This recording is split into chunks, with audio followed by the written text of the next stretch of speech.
the controlling class is not interested in having people understand this because, first of all, this leads to the causal factors, the understanding of the causal factors about why humanity is in the current conditions that we're in. Many people will have no answer for that. They don't understand the causal factors.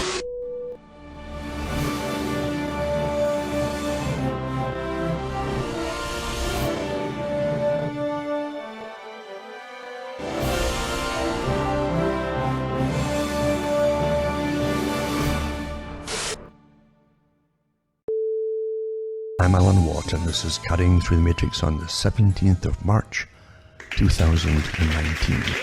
Astonishing.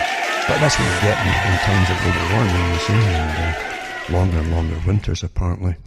And in everything that happens, actually, it doesn't matter what it is put down to global warming, because that's the mantra for the new religion, to bring humanity together across the world. In a kind of war situation, we fight the big thing, the threat from out there, that big threat, you see, that they talked about so many times from different prime ministers of Canada back in the 50s and 60s up to the present time. That's what they said, they'd have to have an enemy to unite the planet, you see. What could it be? They thought about all weird things like, aliens, or you name it, or they've had all the movies, in the movies too, asteroids, or we'd all come together and blow them out of the universe, etc., etc. But then they settled on climate change. And first of all, of course, they were going to have an ice age back in the 1960s. And that's what was the mantra then, from all the scientific puppets that are well padded puppets, mind you. And they were prattling on about the coming ice age. It would all freeze to death, for goodness sake. And everybody started buying heavy clothing. But it didn't happen. Instead, the weather went the other way a little bit. So they settled on global warming. Now, global warming is actually easier to cause if they want to cause it. You can get man-made global warming by the very methods that have said that they'd sprayed the skies to make it happen. When you look back at all the old scientific studies, they had all kinds of particulates they could spray in the sky. And even literally because sunlight that would pass between them, hit the earth and go back up, and they could bounce back down again off the particles. So they've thought about everything, really. They can make the appearance of anything happen. And the heavy spraying, of course, geoengineering. So many studies, so many patents over the years, but so many university articles churned out too by participants, because a lot of universities get paid to do all these different studies.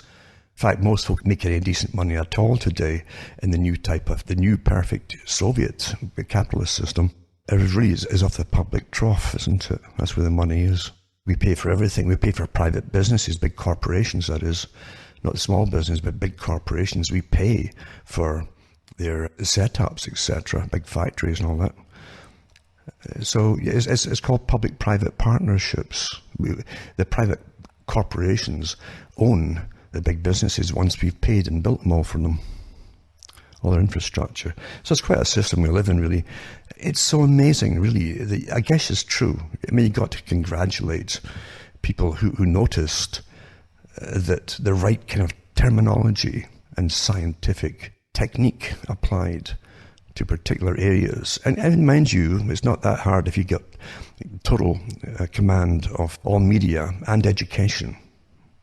You can make the children believe anything, and they'll grow up believing it. So why wouldn't they want to believe? Who would really think that there are people creating this big, massive religion, taking years in the making, in order to control the whole population of the planet and bring it down and so on? Why would you think that? But then again, it's all out there that that's what they thought up. That is what they thought up. The whole idea, there's too many people. They've got all these studies. Each person born will consume so much of this and so much of that of the Earth's resources in the time that they live, and even to keep warm and so on, all this energy. They've got all these estimates and statistics thrown at you to try to say that, well, yeah, I guess we should all just commit suicide, eh? I watched one of these terrible end of the world scenario movies about a comet or something, or no, it was a meteor. There's a whole bunch of them over the years. They keep churning them out. The same story, really. But they bring in situation ethics with them too. You don't realize you're getting programmed all the time. Situation ethics. There's a particular one, like a Deep Impact one. Maybe that was the name of it, I don't know. Again, they get well-known actors in it, number one. Put a big budget into it, number two.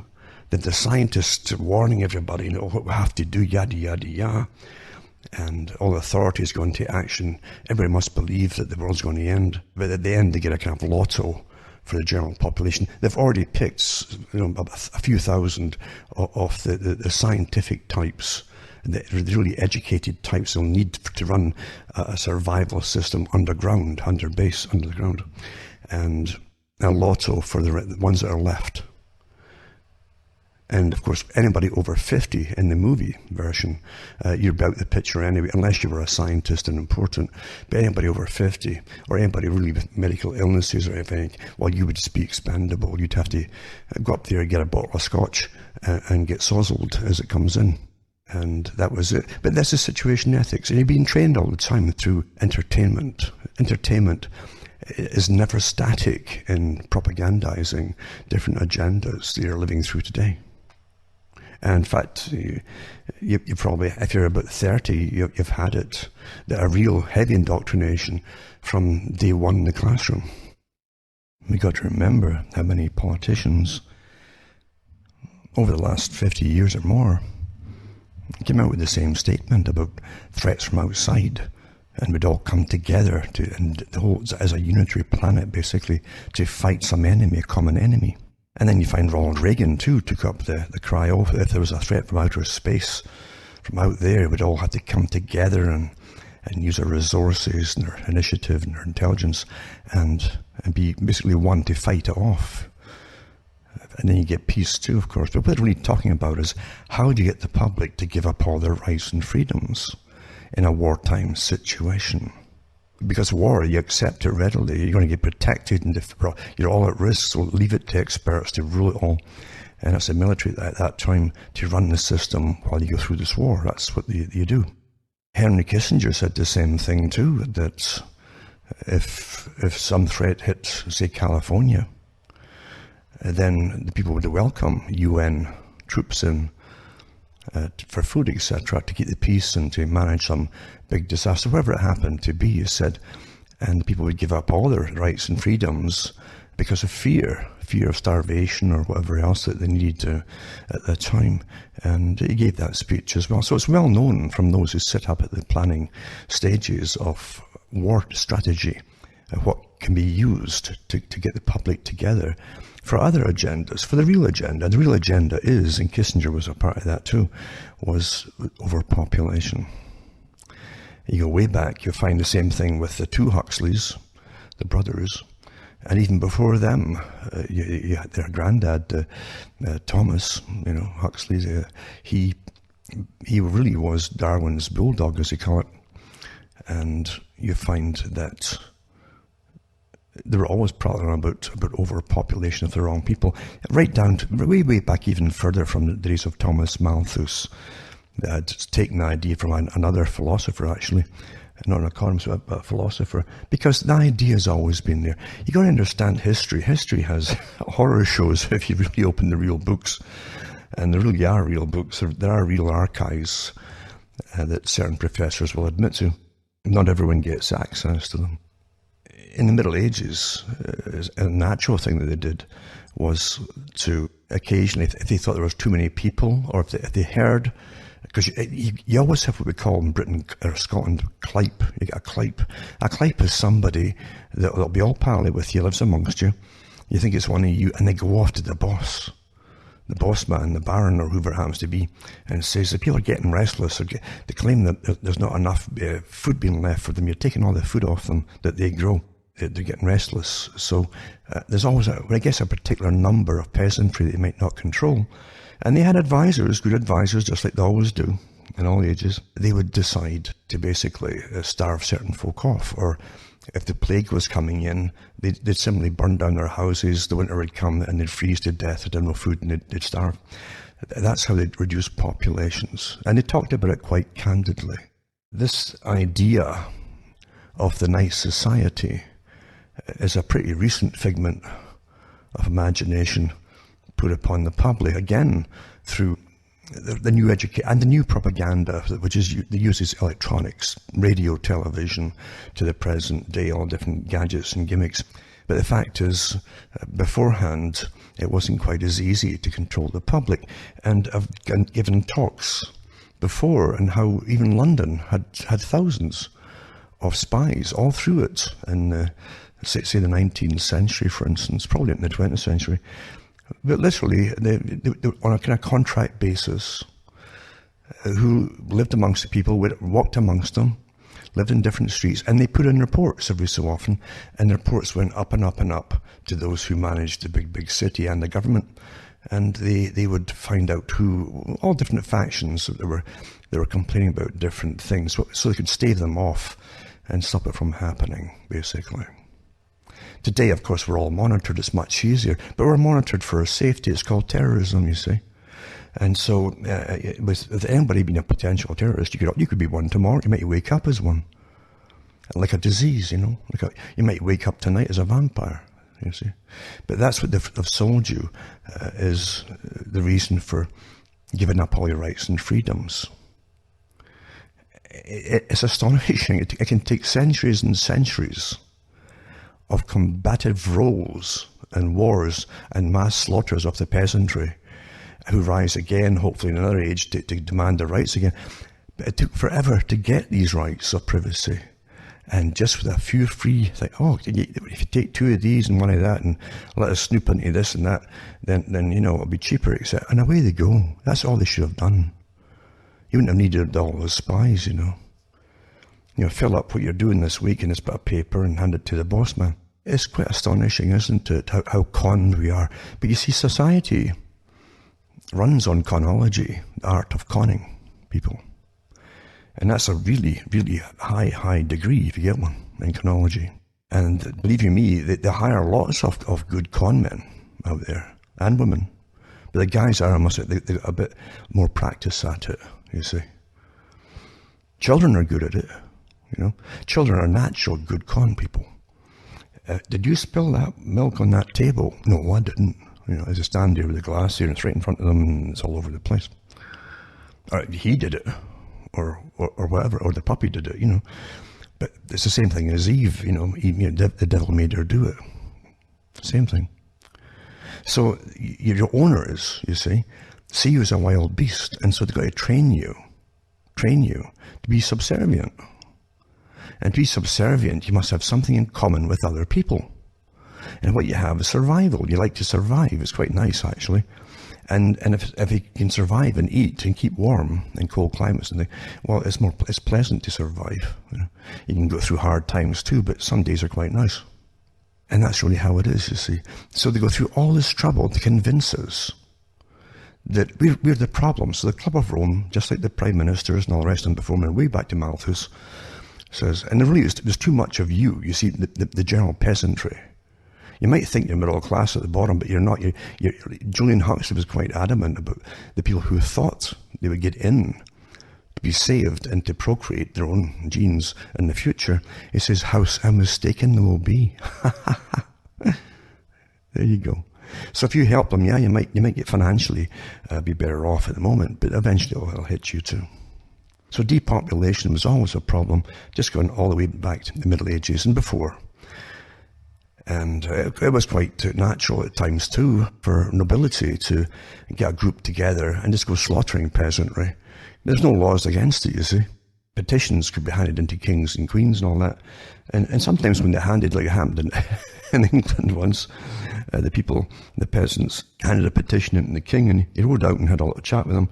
Then he rode back in again, and then once they split up to go their different ways back through where they'd come from in England, they were divided, you see. They sent out the army and they slaughtered them.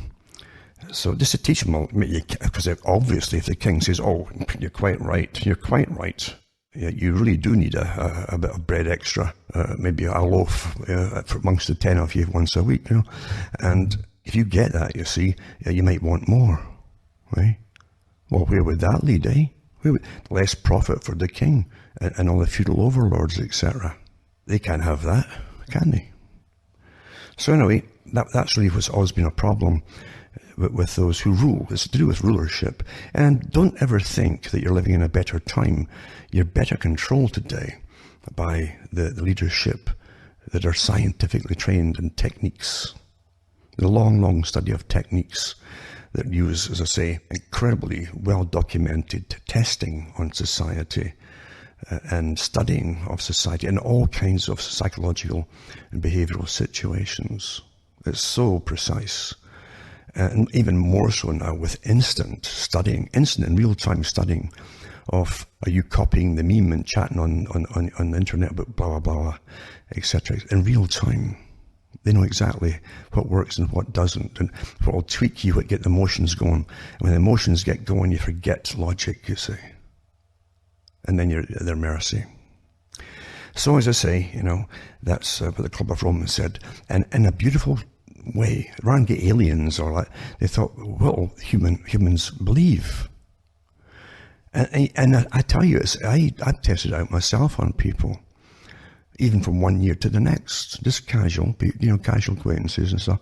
And you'll say, remember last summer or last June or July, and people can't remember, especially winters, they can't remember. Because with climate control, going from their house to their vehicle to wherever they work, coming back again, they're seldom outside the vehicle in the cold. And as long as the infrastructure keeps ploughing the roads with snow and so on, then they won't take much notice of things. It's really astonishing how we adapt to artificial systems. And very quickly adapt, and you never think about it. Most folk don't think about it. So this is all well understood. So the Club of Rome came up with the idea, and a beautiful dialectical approach as well. Right? So rather than get just an enemy from out there, because you have to fight something like an alien. There's so many old sci-fis about it, aliens invading Earth, etc. Who would want to come here? Huh? Hey?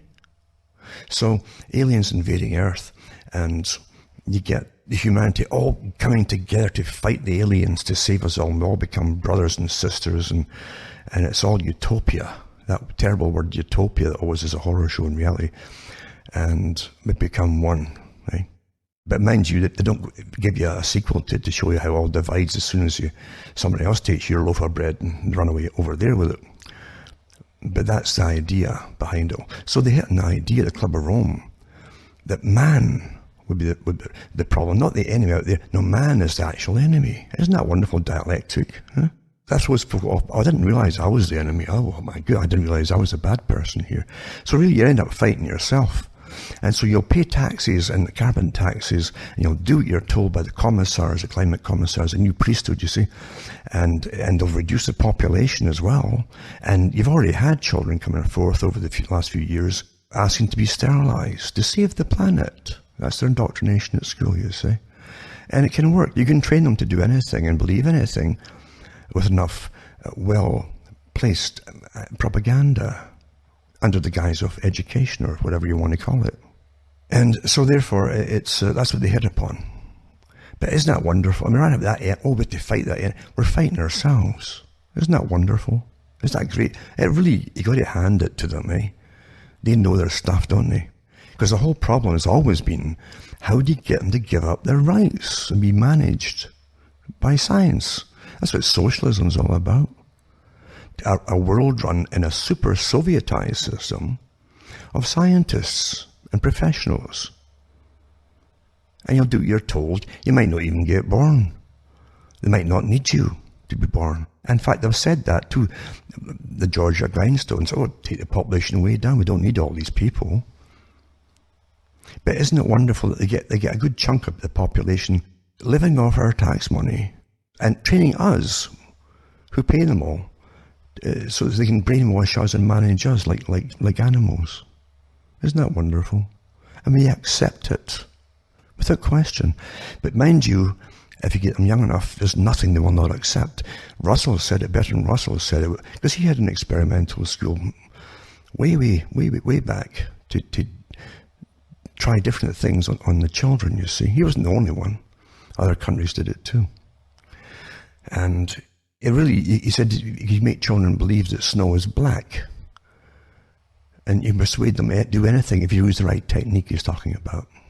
And technique, when you see that word technique, that's what they're talking about. It's techniques of manipulation, coercion, and getting people to obey you, basically, without realizing that they're being ordered. You see, you're the bad person. There's too many of you. Do you really want to pass on your genes? And so they sterilize you one way or another, chemically. And well, Russell talked about it. Different ways to do it. You can put stuff in drinking water, as an example. Put it in the food, as an example. You can make it prevalent, like bisphenols, for instance, through everything. And you start getting folk to drink out of plastic all the time, and etc. This has all been tested. They knew this years ago what it does before they gave it to you. But they'll always, again, when it comes, the crazy conspiracy theorists, well, I'll put some things up tonight about it. And again, they can say, well, that's old data. That's like 5 years old. Oh, for goodness sake, that's antique. Yeah. You see what I'm saying? The agenda has always been, how do you get them to give up the rights? Be, not just advised, but completely managed. And of course, into it, they bring a whole bunch of different branches of the sociological sciences, like freedoms, positive freedom versus negative freedom. And they've got all kinds of, they always have positive and negative, you see. Tony Blair was an advocate of this too. How can you manipulate the people by taking away their freedoms? Can you have a sort of a bit of both at the same time? He went to see Isaiah Berlin about it, was his mentor, and got advice from him on how to manage the public. Tony Blair was not, you understand, he was not what you call a British politician. If you have a British politician standing for Britain, the people make the mistake of thinking he's one of you. And he thinks about Britain the same way as you do because he's living there. And nothing is further from the truth. Your whole concept of what countries are, what nations are, in this day and age, are completely at odds with what they really are. Your politics is a fiction. This word democracy, at one time they go through a pretense occasionally of listening to the public once in a blue moon. They never do that. I haven't seen that done for about 50 years, at least. And the couple of times they give you a show of democracy, well, you have a vote, they never fulfill it. I can remember Toronto, when they're doing the United Nations megacities, and that's what it is, this United Nations policy for megacities and super cities. And way back, years and years ago, in preparation for the smart city, you see, before you even heard the term smart city, things are worked out 50, 60, 70 years ahead of time, always. They talked about that. There's a lot of little smaller townships that would be absorbed into this thing, and the local councils would be demolished as well. A lot of people didn't want it, because if you don't have control over your little area, you don't have any control at all. That's what government's really for. Your own local government, your council, looks after the problems in your area, and you can go right to them. They won't live far away, and they can come to you. But once you put them somewhere else, then it becomes abstract, very abstract thing altogether. And eventually you give up and you're governed from afar as a centralized government. The old Marxist idea for total power. You really are living in a fiction of what you think reality is and what governments are and all the rest of it. And governments never stand up really for the people. If they do, be very wary, because it's a con. It's for something else, you see. They'll take rights away from you, and they're very good guises. You say, I'm for that, I'll vote for that. And away you go, and bang, you just lost a bunch of rights before you even thought about it, really. It's like driving licenses. These started off to be voluntary. Folk had never thought of driving licenses. And then, next thing you know, is insurance. With snob appeal. Do you have insurance? No, I don't bother with that, And I say, well, I have it. Yeah, I've got quite a good policy here, actually. Oh, you can afford that, can you? Oh, yes. And that's how it's done. Snob appeal works awfully well amongst the public. That's why they wear brand names. They advertise brand names in their clothing and in their shoes and everything, On everything. Here they are buying an overpriced piece of junk, whatever it happens to be. And they've got the brand of the thing to advertise for free. What a fool. What a fool, honestly. You can make people do anything. Eh?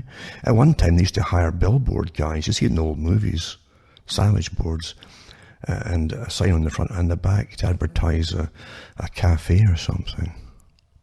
Now they do it they pay to do it now. I'll buy that. Never, ever underestimate the stupidity of humans. Never do that. Never, ever do that. The proof is there at the beginning of every winter.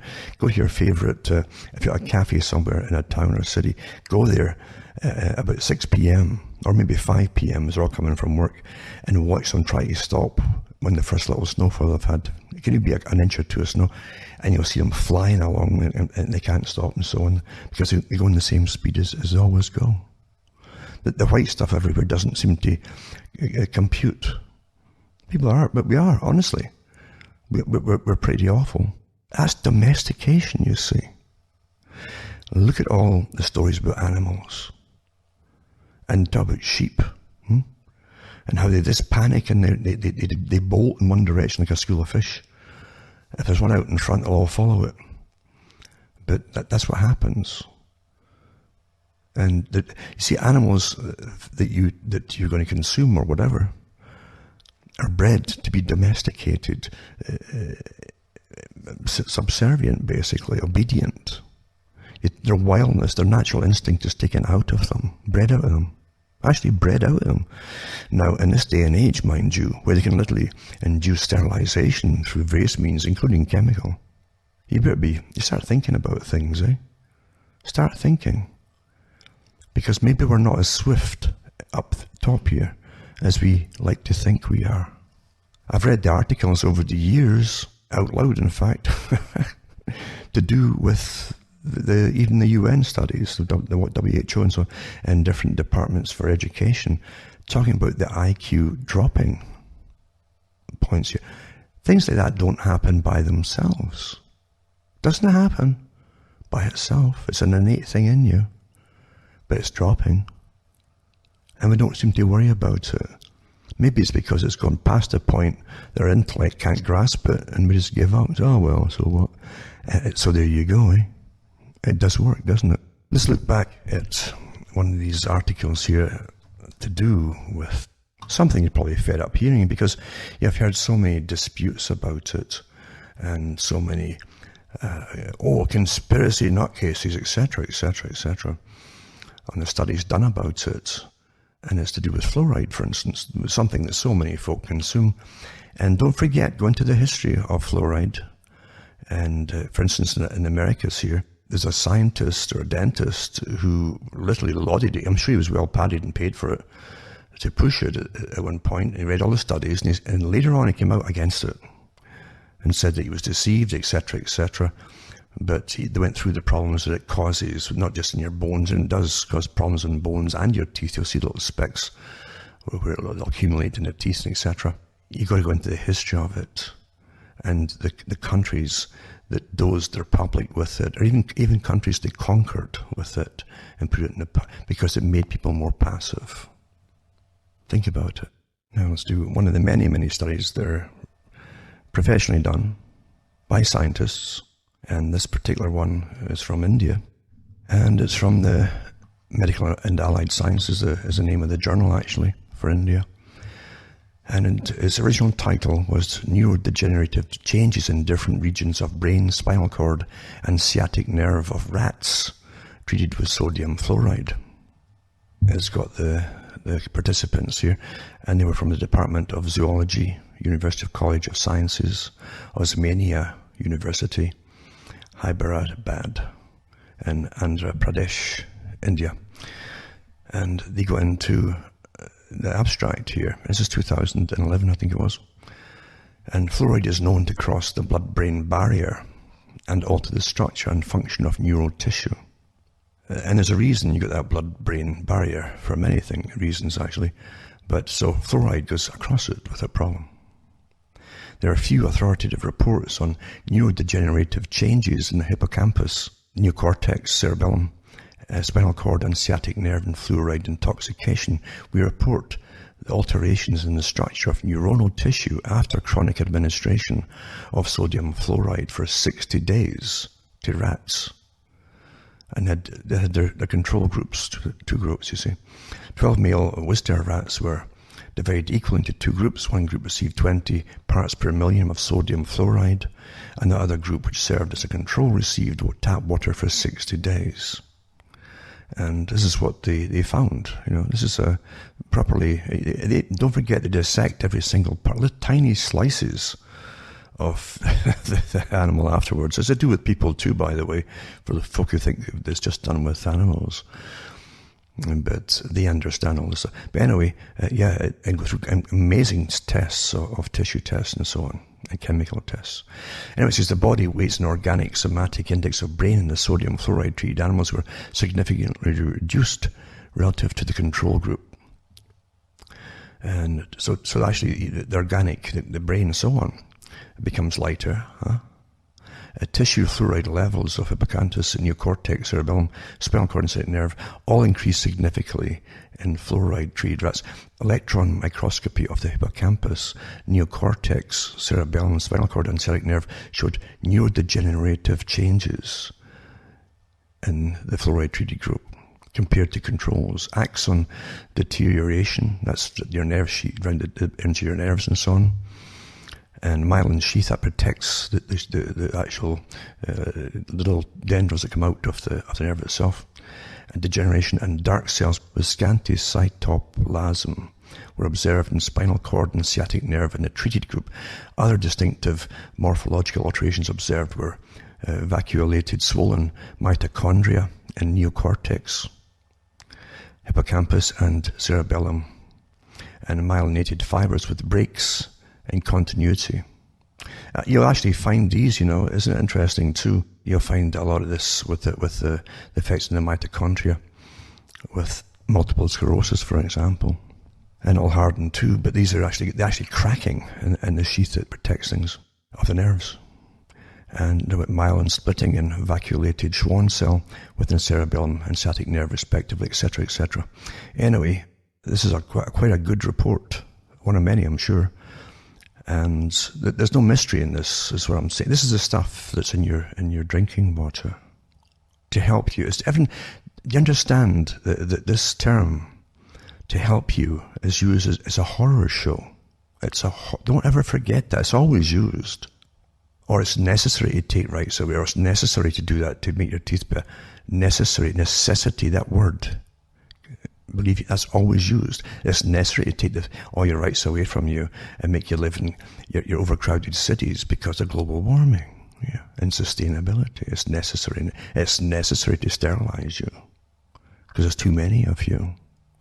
If that was a problem, and there's too many of you, and your own populations are dropping like a stone, according to all the studies I've done over the years and read out on the air, in fact, if that's the case, why would you have mass migration from relatively large family type of societies, bring them in? Why would you be doing that? See, when something doesn't make sense, there's other reasons for all of this, you understand? All of it. And the people are left to blame each other, and different groups will blame each other, because you've got the consequences of it all. But the ones at the top, obviously, have planned all this for reasons that you'll never figure out. Because that's the real agenda here too. There's always a good reason and there's a real reason. And for the public, they try to keep you as far away from the real reason as possible. They really disguise it so well. But this is a good study for those who have a bit of patience, and is detailed in the proper scientific breakdown and examination of the test groups. And they're young too, by the way. It's important too to see what the offspring are like. Very like soya. Remember the whole thing with soya on the rats and mice that were used in that, and various guinea pigs, etc., that they used for it. That the first generation, their fertility dropped a fair bit. The children that were born in them were maybe half, by that time half of them could reproduce, other couldn't. The third generation are sterile. And that's what they forced on the public. Oh, it's healthy. Soya is going to be a savior to the world. And they made a big, it's so healthy too. Oh, it's so healthy for you. Millions, and maybe today's it would be billions spent on promoting all that stuff.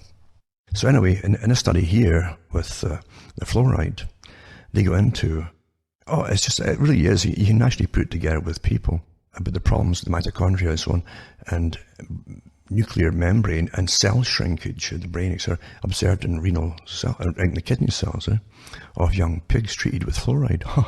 So pigs as well.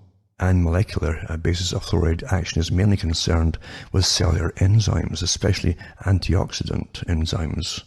High levels of fluoride in drinking water, 1 to 12 parts per million, affect central nervous system directly without first causing the physical deformities of skeletal fluorosis. So there you go. Right? So before you'll even see the signs of skeletal fluorosis, you'll find the central nervous system has got problems. It goes straight to that first before it affects anything else. And it says distinct alterations in brain have also been observed with the chronic administration of aluminium fluoride. It says histological changes in the brain of young fluoride-intoxicated rats have been reported, and they give the ones who studied it. However, most of the studies have so far been confined to the whole brain. The study reports the neural changes with respect to the different regions of the brain, with emphasis of hippocampus, neocortex, and cerebellum of the brain, spinal cord, and sciatic nerve by using transmission electron microscope in rats administered with 20 parts per million of the particular fluoride for 60 days. So yeah, they've used it's really quite amazing, and right into the neurodegenerative changes and how they examined it and found it all and so on. Very well done study. So there's no real. I mean, I'm not shocked by these findings, because I've read for many years, not from conspiracy sites either, but from various medical journals and scientific journals who all know this. They know what I'm talking about here. It's really not new, but it's good to see it reaffirmed by people who've still got the guts to publish it. If there's big agendas in the way, of course, you're always going to find opposition to try to silence it. That's the way it's done, isn't it?